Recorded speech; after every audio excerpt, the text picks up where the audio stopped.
Welcome to TFP, the Theater Folk Podcast, the place to be for drama teachers, drama students, and theater educators everywhere. I'm Lindsay Price, resident playwright for Theater Folk. Hello. I hope you're well. Thanks for listening.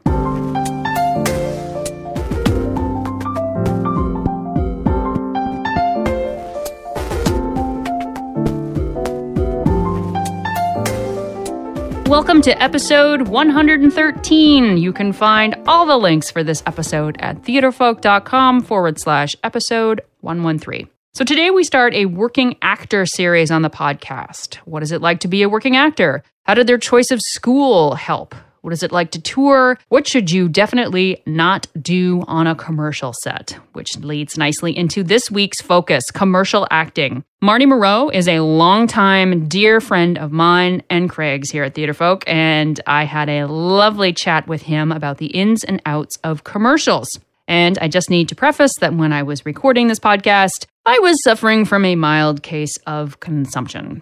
Or a really bad cold. You may hear sniffing, coughing, all that fun stuff. I swear it's not catching.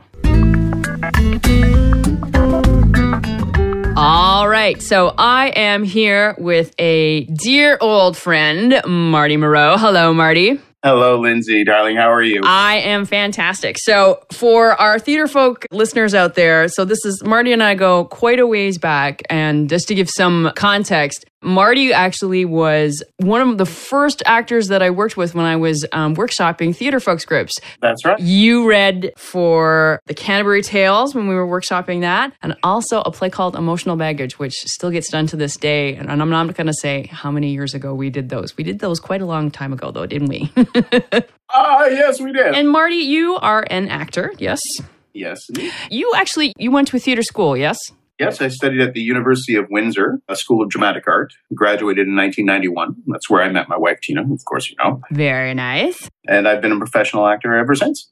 Which is pretty wonderful, isn't it, that you can say that? Not a lot of people can. It is. And I think for young actors, at least for me when I was starting out, I had a tough time wrapping my mind around calling myself a professional actor. Oh, yeah? How come? Well, initially, as with, I think, any trade or art that you get into, you might not have all the jobs that you want. And as an actor, you will always be looking ahead towards the next project. It felt as though if I wasn't working, I didn't really feel like an actor. I didn't feel like I could say that. But that's something that comes, I think, with age and with wisdom. Now, when I speak to younger actors, I say, be proud of who you are. And you've trained, you have a passion for it, you're an actor. You might not be working at the moment, but you can always work at it. Yes, of course. When you started out, did you have a vision for the kind of actor that you wanted to be? What were the things that you wanted to excel in, or did you think, I'll take anything?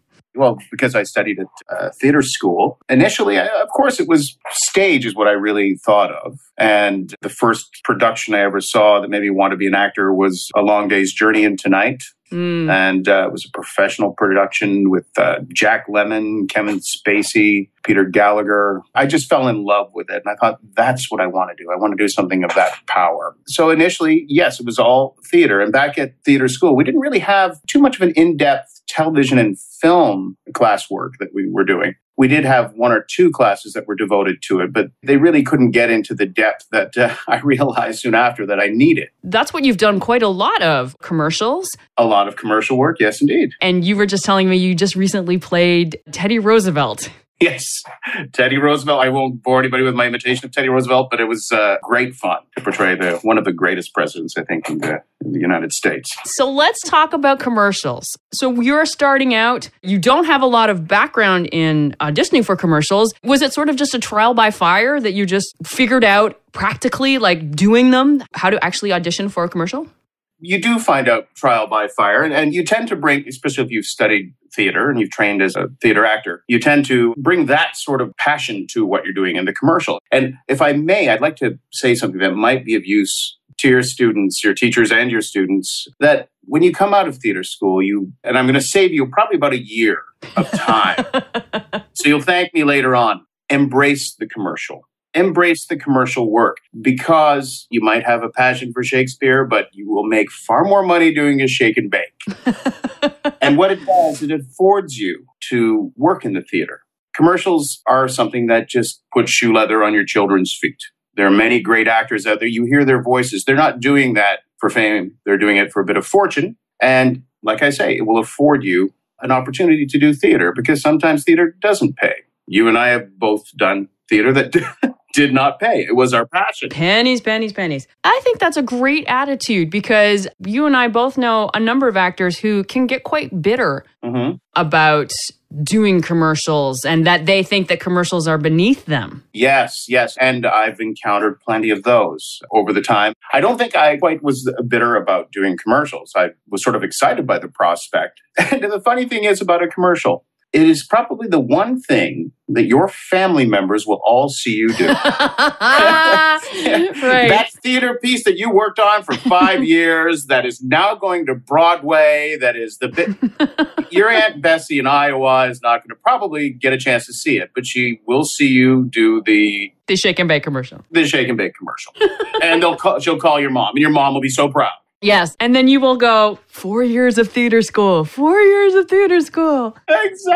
Exactly. But it's a vital thing. And it's part of an actor's toolkit. And it's a vital part of it. Well, let's talk about that, about what goes into the toolkit when you are auditioning for a commercial. What's the first thing that happens when you get that audition? Well, the first thing that happens when I get the audition, well, how the audition works, let's start back there. Yeah, go to. Is the client, whoever has the product, could be, say, General Motors, has a commercial, has a set type of characters in it. Might have, a mother and a father, a son, daughter, just loading up to go camping, let's say. Well, they'll send a breakdown to the various agencies. We're looking for this type of person. So that when they send out a breakdown, so that's the breakdown of characters.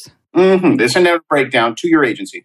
We would like, a cuddly, kind of funny, goofy dad. That would be sort of where I kind of fit in. And maybe another type for the mother, very prim, proper. The kids they play a little bit more with the kids. They might be precocious or studious or something. They'll send the breakdown in. The agent will send back their list of choices from the agency. This is who I think. There'll be 4 or 5 guys from every agency. And then the casting director will choose from there. Oh, yes, let's see Marty and let's see Bob and so on. So they will select you. Then your agent calls you and says, you have an audition this time tomorrow. And that's usually the day after. You don't have a lot of time to prepare for these things. Sometimes you don't even get a script. But they'll send you at least a breakdown to let you know the gist of the commercial. So like a summary or something. Yeah, a summary. But oftentimes a script. So I will spend time and I will actually learn it because a commercial can be approached much the same way you would approach a piece of theater or a television audition or a film audition. You look at it as a mini story, a 30-second story with a beginning, a middle, and an end, or a 15-second story sometimes with a beginning, middle, and an end. Sometimes you're not a part of the entire story, but you are instrumental in one part of it. Well, those commercials that start off sort of slow and maybe a little bit sad, and then they end off on a high note. Life is not good when you don't have this. This gets introduced. Yeah, I've always, from my very, very limited knowledge, is that the whole idea of you go in and it's like, this product's going to change your life. Yeah. And make it better. Yeah. Yeah. Or life is good, but this makes it better. Yeah. Exactly. And that is what it is. And it will be around for as long as people are buying things. So commercials on television, I don't think as much airplay now they do, but with Netflix and with PVR, people skip them quite a bit, but you see them all over the internet. And that's a new thing as well. Commercials that run on the internet. And I've had a few of those as well. But let me put it in perspective too for students. If you get a national commercial, particularly in the US, you could make it your year. Really? Yeah, that's enough income to probably support you for a year. If it's a U.S. national. But that's a very rare thing, right? Because it also gets broken down into regions about you get paid depending on how many regions your commercial is shown in. That's right. But occasionally you get that beautiful golden goose. You get the golden ticket. You get the gold. You're Charlie and you have a golden ticket. And it's a lovely thing. And I don't mean to lean so much on the money aspect of it. I don't know too many actors that set out to do commercials. Yeah, it's nobody's dream to be a commercial actor. Yeah, it becomes so important you don't realize it. And they can be a lot of fun. Yeah. And you also meet like-minded people on the set. We're all actors out there. I've yet to not have a good time shooting. Cool. I've never been under duress during a commercial. Okay, so let's go back. So we're still at the audition. So you've rehearsed and now you're walking in the door. And what happens when you walk in, you see all the other people? Are they a variety of people? Do they all kind of look like you? What's happening in the room? Okay, I'll take you through it. Please. The moment you get in, you sign in with your name, with your union number, if you're SAG or AFTRA, or even if you're non-union. But you sign in, you mark down the role you're being considered for, the time you are to audition. And then they'll usually have a second sheet that you have to fill out, a breakdown sheet. Provides your agent's number, your contact number, your wardrobe sizes, hair color, weight, all of that. And one thing everybody has to know, this has to be up to date and that they can't be vain.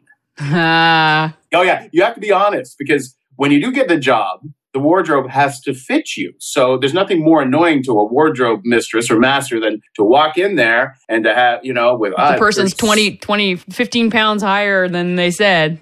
Exactly, 36-inch waist when you're actually a 38 and none of the pants they brought fit you and they have a room full of producers that are waiting to see you in your wardrobe. Right. We don't have what you need. So be honest. They like you. They're looking at you. They like you. They want you for the job. Just be honest about this. So anyway, once this sheet is filled out, you hand it to the casting assistant.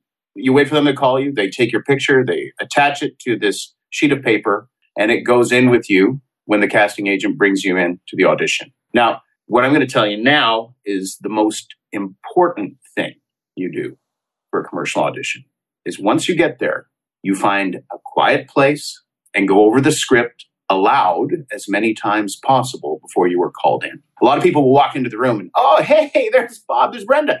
They want to chat. Let's catch up. What you do is you see Bob and Brenda and you go, hey, guys, let's catch up. Got time for a coffee after the audition? Because you want to concentrate on your work. That's what you're there for. You can love your friends and you can spend time later catching up all you want. And if you're a commercial actor, you'll have a lot of time during the day to do that because if you're successful at it, you won't have to worry. But make socializing a second priority because while you're there, you have to do your job. And if you're not doing your job, you'll be wondering why no one ever wants to cast you. And the funny thing is, I see actors my age socializing rather than going over their scripts. And it kind of surprises me that they haven't picked up this basic thing by now. So there's a very important thing for your students to know, or anyone listening to know, is just to keep your eye on the script and to go over it. Where it's particularly important is voiceover, which I haven't even gotten into, but I tend to do a bit of voice work as well, being an announcer or, a character in a commercial spot. And sometimes I'll go in and the guys are just chatting away, but I'll get that script and you always get the script on the spot. You never get it ahead of time. And you take that script, you look at it, you read it as quickly as you can for sense. What is the writer trying to say? How are we selling this? Sometimes it's a real mouthful. You're trying to pronounce the product. The worst thing you can do is go in there and say the product name wrong. It doesn't make a good impression. So really, read it for sense. Then afterwards, fold in character. Because with voice work, you really are your own director. No one's in that, the other side of the booth is going to give you a lot of information. You'll go in, they might give you a little bit of direction, but not too much. So you really have to know your material. Because when you go in that booth, the only way that you can even connect is with your voice. And if you don't know the material, it will show. I think that's the same thing with voice work and with commercial work. You got to know the stuff and you have to build your own character, right? You have to be the one to bring something to the table. That's right. That's right. Like if you don't care about this product, how do you expect anyone else to care about it? All right. So you've walked in the door. Who's watching your audition? Well, that's an interesting thing because many times you'll walk in and there's just one man operating a camera. So you don't ever even meet the director. We're talking the initial audition. Yeah. Yeah, you don't meet the director. You go through the scenario. Okay, you're driving a car. You're dropping your child off at school. You say goodbye. That's it. The kid, you might have a kid in there with you. And they'll have a little bit of repartee. You'll improvise something. The child will leave and you drive off, which usually means you're sitting on a block holding your hands out like in the 10 and 2 position. In the 10 and 2 position. Or is it now 3 and 9? I can't remember. They've changed it. Yeah. So the guy behind the camera, all he's doing is operating the camera. He doesn't have anything really to do with the commercial. Well, quite often he's a casting associate. Oh, okay. He has that skill and then he'll put something together. So they'll take that initial audition and if they like you or they determine that what you did with it is in line with what they're looking for, they will take that and then send that to the client. And then they will select people to come back for a recall. You get a recall, you show up. There may or may not be a group of people in the room. Sometimes it's just the director and a camera person, and they'll bring you through the scenario again, try it a few different ways. But often, and this is something that people may not realize, often, even on a first audition, there's somebody watching you in another room. They might have 3 or 4 clients in there. They want to perhaps forego having to go through the whole recall process, because what happens, at least in Canada, at the very least, for every time they bring you in for a recall, they have to pay each actor they bring in $50. Which pretty much just covers, your parking and your travel and your time off and whatnot. But sometimes they like to forego that. So at any given point, when you're on camera, there could be a whole room of people watching you at that very moment. Which brings up another interesting point, is that you should never make fun of the product. Right. Sometimes you're nervous and you're making jokes and things. You never know who's listening. You go into a room, and that's a good thing for just actors to know in general. I've never been one to cut up people or make fun of products or things, but I've seen it happen, and I've seen it bite people in the butt because they think they're being clever. Really, it just means you have a big X beside your name. Because that young woman who is walking across as you're slagging the product in the room is not another actor. She actually turns out to be one of the producers of the spot. She just happens to be there. And it happens quite often. So there's 2 really big important things, couple of really big important things. Be with your script, don't socialize. Mm-hmm. And when you're in there, it's really all about you and the camera, as opposed to you and being alive in the room. It's you and the camera, isn't it? Yeah, you're absolutely right, Lindsay. The story is told through the camera. That's your medium. You have to be constantly aware of what you're showing the camera, not the people on the other side of the table. Was that hard to figure out, coming from a theater background, about how to communicate through a camera? I think it is a little bit. It would be helpful if everybody sort of sat behind the camera so you can play to them, because you want to. It's our instinct. And there's nothing more gratifying for any actor than to get a response. And usually in a commercial room, they'll be responding to you on the screen, not you in person. They're not really looking at you. They're looking at you on screen and how you look on television, which brings another interesting point. I remember doing a commercial once for Campbell's Soup, and the last 2 recalls, there was one audition, a recall, and then they had 2 subsequent recalls. The last 2 were just to see how you looked when you ate. It's insane. Yes. They wanted to make sure you don't look like a slob when you're eating their soup, because that visual will put people off. You could be the greatest actor in the world, but if you've got a soup dribbling down your chin, or you slurp or what have you, you won't get that spot. It's all about the product. It's all about the product. And oh gosh, I work in a studio, Technicolor Creative Services, as my full-time job. See, I have another job. No shame in that, actors. It's okay to have one of those. And I see very prominent actors doing commercial work, voice work. Bryan Cranston, when he was in town, was doing spots for Burger King. And I'm sure he's not ashamed of that. Yeah, I think that's something really that young actors need to know, that just as you said, there's no shame in this. It's all about being a working actor. How do you be a working actor? Absolutely. Colm Feore, an actor, Canadian actor. I don't know how many of your listeners know who he is, but greatly respected actor, always performing. Right now he's performing King Lear at the Stratford Festival. I would see him come into my studio doing voice work. And I think he did a voiceover for something like Gold Bond. And I was chatting with him. I was just at the desk and making small talk. And he asked me what I was doing, which was a nice surprise. And I told him, well, I just did a voiceover for this Mr. Feore, And he said, oh, never be ashamed of doing a commercial. He goes, when I hear a commercial that I've done on the television, all I can think of is, well, there's a few more lessons for my kids. There's a nice dinner out and a few bills paid. And that's really what it comes down to. And it can be a heck of a lot of fun. Well, let's get into that then. Okay, so you have got a commercial. What happens next? Once you've got the call from your agent, what happens next? Well, first they'll set you up for a wardrobe call. So be honest with your sizes, people. And they'll call you in for one day and not a full day. Usually it's about an hour or 2, depending on what sort of costume they're going to put you in. And you will try on various bits of wardrobe and go and show it to someone. They'll take a picture of you. They'll decide on what you're going to wear on the day. You will sign a little contract saying that you were there that day, and they'll send you off. You'll get, usually the night before, a phone call saying, this is where the commercial's shooting. Sometimes if you're lucky, they'll offer to pick you up and drive you there. A lot of the times you'll be driving yourself there. But most of the times they like to pick you up just to make sure you're there. That's another very important thing. The worst possible thing you can do, and it's with any medium, theater, film, television, is to be late. But on a commercial or television or film shoot, you're not just holding up your cast. You're holding up potentially a couple of hundred people who are there waiting for you. And if you want to keep working in the business, get there a half hour early. Always plan to get there a half hour early. That's the best piece of advice I can give as far as that. But on the day of, you show up. You look for a lady or a gentleman with a headset on, because a lot of the times it's overwhelming. If it's your first commercial, where do I go? I see these trailers parked everywhere. I don't know where to go. Look for someone with a headset on. Introduce yourself. Always be friendly. And just say, hi, I'm Marty. I'm talent for this commercial. Can you please direct me where I'm supposed to go? And they'll usually send you to wardrobe. Try on your clothes. Sometimes your clothes will be in a trailer waiting for you. Then they'll put you through to makeup, process you through makeup, get you ready. Then you go back to your trailer or wherever it is, put your clothes on, and you wait.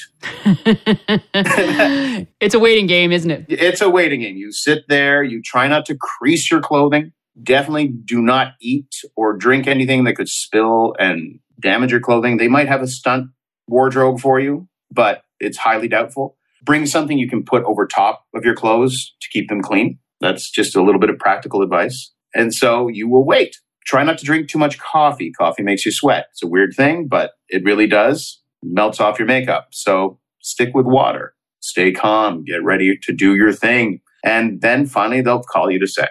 And they'll run through the spot with you. And you'll usually have a board off to a side that you can see that shows you what you'll be doing shot by shot. Like a storyboard. Like a storyboard. Yeah, very detailed. Because, you're looking at a 30-second spot, and sometimes there can be 60 little bubbles with cartoons drawn in them. And you're like, where am I? What? How can there be so much? But that's what they're shooting for. So you'll know pretty much what they're doing. A lot of the times, if you're doing what they want you to do, there's not going to be a lot of chat. You're not going to have a relationship with your director. It's not like in the movies. If you're doing your job right, it'll be like, hi, this is Marty. Hi. You'll do your job. At the end of the day, they'll give you some applause and you go off and head home and have a good night's sleep. How long do commercials usually take? Depends on where you're at in the commercial. Some of them, if you're featured, like I did one years ago, which was a bingo commercial. And I was in a car. You guys, I don't know if you guys remember this, but I was in a car with my wife, Kim One, some friend of mine who was my wife in the spot. And we're playing scratch tickets while we're going through the bingo. And I hit the power window on my car as we're going through because I just won. And the window goes down. And then the spray comes into the car and literally fills up the car with water while we're trying to stop the spray from coming in. And then we get to the other side of it and we open the door and the water comes out at our feet. I remember that. That was probably about a 10-hour day. Right. Because there were so many different setups. We had to literally fill up a car with water, open the door, and step out of it. We had to do the going through the car wash so many times. It was very detailed work. And it was the most fun because I kept getting sprayed with this water before Kim did. And she kept wondering how cold the water was going to be. And I kept telling her it was freezing.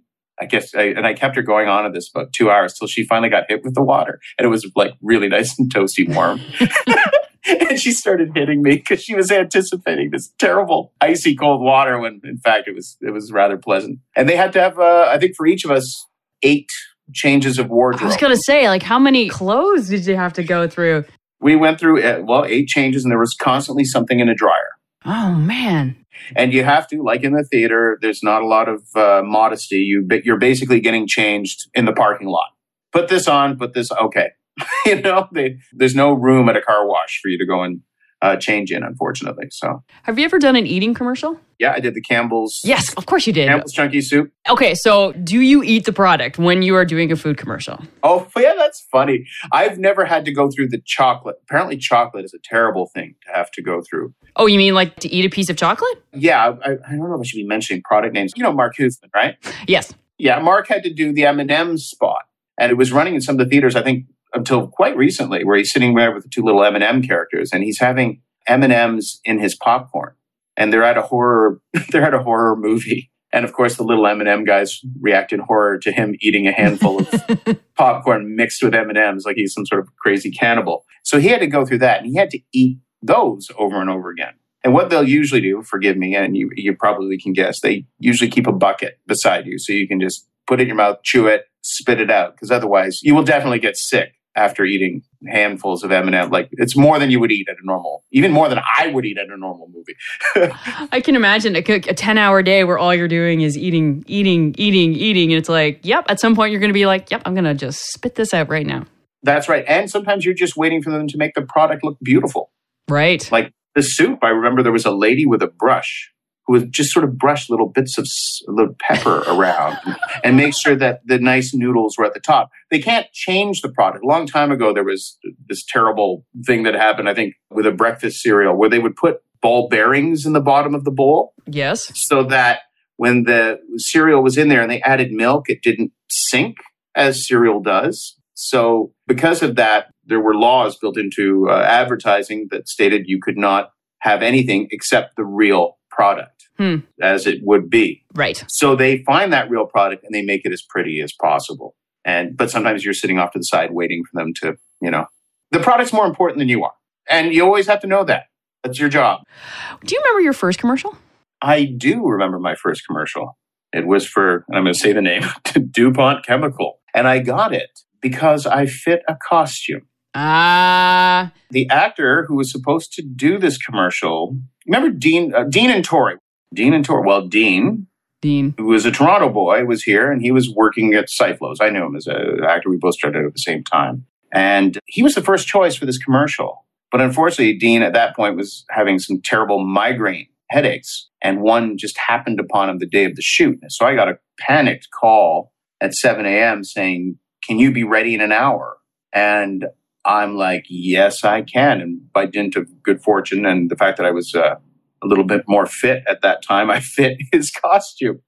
So I got to do his spot. So my very first spot was because I fit somebody else's costume. And because it came at such the last minute, there was no time to be nervous, was there? Or even think about, you just had to show up and do it. Yeah, I showed up and did it. It was great. I got to waltz with a very pretty girl on a porch and drive around in a vintage pickup truck. We were at the Anne of Green Gables house. It was used in all the films. So that was the one we got to shoot that commercial in. Wow, what a great way to start. It was a terrific way to start. Absolutely. Funny enough, the last commercial I did, which was a couple of weeks ago, was for DuPont. And I haven't done anything interceding years for them, sort of bookend.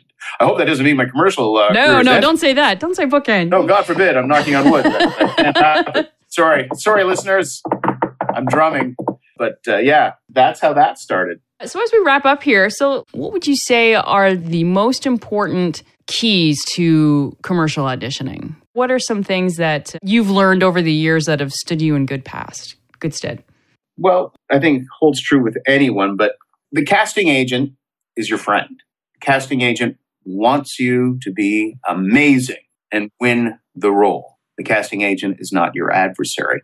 I think a lot of people go in and feel a sense of judgment.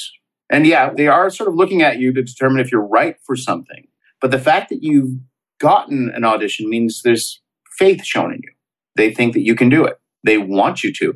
How easy would their job be if you came in and just blew everyone away and got the role? It makes them look really good. So when you're preparing, you're not only doing it for yourself, you're doing it for them, and they will thank you for it. If you go in and deliver every time, hey, it's not, like I say, it's not Shakespeare. It's not Albee. You're not going in there to really move someone in that way. But if you prepare and you take it seriously and show that you care about your work, that you ultimately show that you care about their work, and they will remember you for that. And this casting agent might not just be doing commercials eventually. This casting agent might not, this director who's directing in a commercial will eventually be doing films. So you always have to keep that in mind. They're growing as you grow. And the other important thing is to always be kind to everyone you're with. It's just a good way to live your life. But secondly, these people are people you're going to know 20 years down the road. I'm now in rooms with guys that are my age. We come in, we're always happy to see each other. We always shake hands. And at this stage, it's, whoever whoever gets it, best of luck to one of us. Because we know we've been in it that long, it's going to happen for one of us. And we're just happy to be there and still be considered. What a better attitude to have than to walk in and be competitive, or to walk in and be, well, I'm the best looking, so obviously I'm going to get it. It's really, attitude really is a big part of being acting in anything, isn't it? Yes. Well, you know about great attitude. You and Craig have always had a great attitude in all the years I've known you. As an actor, it cuts out so much static that you don't need to deal with. If you just are happy to be somewhere, it helps, to know that these are your friends, not your adversaries. You will go into an audition, some of you, and you will eventually be able to see that the person who's trying to throw you off your game. They exist. I hate to say it, but they exist. They're in your face. They're chatting with you all the time. They're making things uncomfortable. And it just happens. It doesn't really help them, but it certainly doesn't help anyone else. So there are troublemakers out there, but they don't tend to last very long. Right. So, yeah. Absolutely. The guys I'm with now, like I say, we're veterans. You're kind veterans. We're kind veterans. Exactly. Oh, Marty, this has been a lovely chat. Thank you so much for taking the time out and just sharing this particular path in your acting life. It's been great. Well, thank you so much for letting me share, Lindsay. I really appreciate you asking me to talk about my experience. And I really, truly hope that it helps someone out there. And if there's anything else to elaborate on, you can put them in touch with me. I'd be more than happy. Awesome. Thank you so much, Marty. Marty and I haven't seen each other in a few years, but it really felt like no time had passed at all. He is an absolute doll, and I really, really, really, really thank him for sitting down and talking to me. So this series would make a great reflection topic for your students. What were their preconceived notions of commercial auditions, and how have they changed? You could also create a listening quiz for them. Or you could keep listening to find out how to get a listening quiz. Or you could keep listening to find out how to get a listening quiz already done up for this podcast series. On that note, before we go, let's do some Theater Folk news. First off, I want to mention the other actors and topics for the Working Actor podcast series. So Steve Ross is next, and he has just spent the past 11 years at the Stratford Shakespeare Festival. Heather McGuigan has toured North America with Mary Poppins, and our very own Craig Mason, he spent 15 years as a working actor, and he's going to share his children's theater experience.